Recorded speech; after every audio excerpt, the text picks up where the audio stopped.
Keputusan permohonan penyertaan parti politik lain dalam Gabungan Rakyat Sabah JRS akan dibincangkan pada mesyuarat akan datang, kata Pengerusi JRS Datuk Seri Haji G. Noor.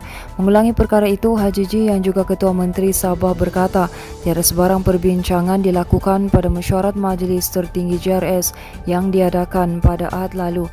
Beliau berkata demikian ketika ditanya mengenai keputusan JRS berkaitan permohonan beberapa parti lain untuk menyertai gabungan itu. Haji J bagaimanapun berkata, JRS sentiasa terbuka kepada parti-parti yang menerima perjuangan gabungan itu, terutama parti tempatan.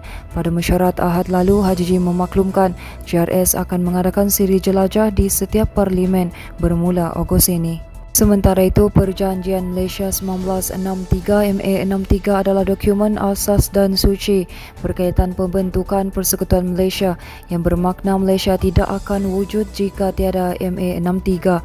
Menteri di Jabatan Perdana Menteri Hal Ehwal Sabah dan Sarawak, Datuk Seri Dr. Maximus Ongkili berkata, sehubungan itu tiada siapa yang harus mengubah perjanjian asas yang membawa kepada pembentukan Malaysia itu. Katanya mana-mana pandangan yang mencadangkan Perjanjian Baru Malaysia adalah pandangan yang terpesong dari perjuangan nasionalisme negara. Aziz bertanya mengenai pandangan kerajaan terhadap cadangan oleh beberapa ahli politik termasuk ahli Parlimen Keningau, Datuk Dr. Jeffrey Kitingan, berhubung keperluan Perjanjian Baru bagi menggantikan MA63 dan implikasinya kepada Sabah dan Sarawak jika MA63 digantikan dengan Perjanjian Baru. Maximus menambah semua pihak sepatutnya bersatu padu membina kekuatan keamanan dan perpaduan di negara ini demi generasi akan datang.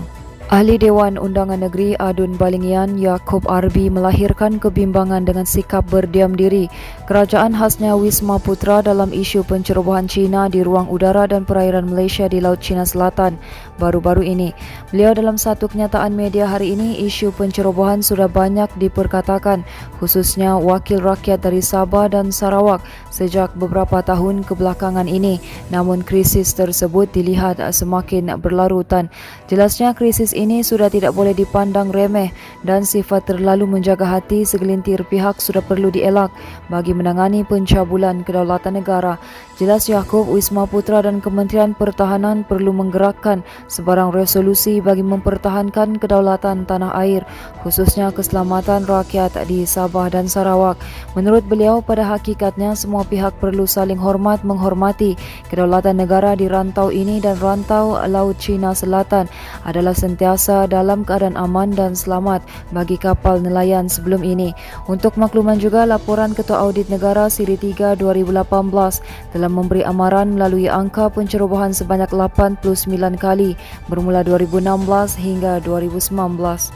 Manakala seorang penggemar aktiviti paragliding berdepan detik cemas apabila tersangkut di atas sebatang pokok dalam kejadian di Bukit Kokol, Menggatal, Kota Kinabalu hari ini. Mangsa dilaporkan tersangkut pada pokok yang dianggarkan setinggi 60 meter itu selepas gagal mengawal peralatan luncur udara yang digunakan. Dipercayai akibat angin kencang ketika kejadian kira-kira jam 12.30 hari tadi. Jurucakap Pusat Gerakan Operasi Jabatan Bomba dan Penyelamat Malaysia Sabah berkata pihaknya menerima panggilan kecemasan pada jam 12.12 tengah hari. Katanya seramai 10 pegawai dan anggota bersama jentera dan unit bantuan perkhidmatan kecemasan terus dikerah ke lokasi kejadian. Katanya pasukan bomba terpaksa berjalan kaki sejauh 5 km dari jalan utama melalui jalan hutan untuk sampai ke lokasi mangsa tersangkut. Pasukan khas operasi taktikal dan penyelamat Malaysia Storm juga sudah dikerah ke lokasi kejadian untuk membawa peralatan khas bagi menyelamatkan mangsa. Menurutnya, setakat jam 5 petang tadi, mangsa masih belum dapat diselamatkan dan sebarang maklumat terkini akan dikemas kini dari semasa ke semasa. Seterusnya, kawasan keselamatan khas Pantai Timur Sabah Eskom akan melaksanakan operasi gasak laut Bagang secara bersepadu Khamis ini. Operasi yang membabitkan kerjasama Polis Diraja Malaysia, Angkatan Tentera Malaysia, Agensi Penguatkuasaan Maritim Malaysia, Taman-Taman Sabah dan Jabatan Perikanan Sabah Itu diadakan bagi merobohkan struktur bagang yang dibina secara haram di perairan daerah Kudat. Komandan Eskom Deputi Komisioner Hamzah Ahmad berkata, berdasarkan pemantauan pihak berkuasa mendapati pembinaan bagang-bagang haram itu semakin bertambah di perairan berkenaan. Katanya ia dibimbangi akan menimbulkan ancaman kepada keselamatan negara serta kesejahteraan masyarakat khususnya di perairan zon Selamat Sabah Timur.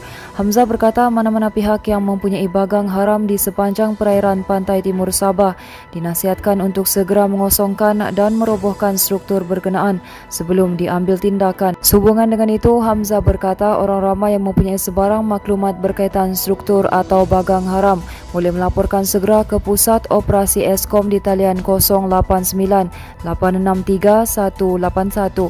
Katanya maklumat juga boleh disalurkan menerusi aplikasi WhatsApp di talian 011633 11072. Teruskan bersama kami di asoka.com, berita komprehensif.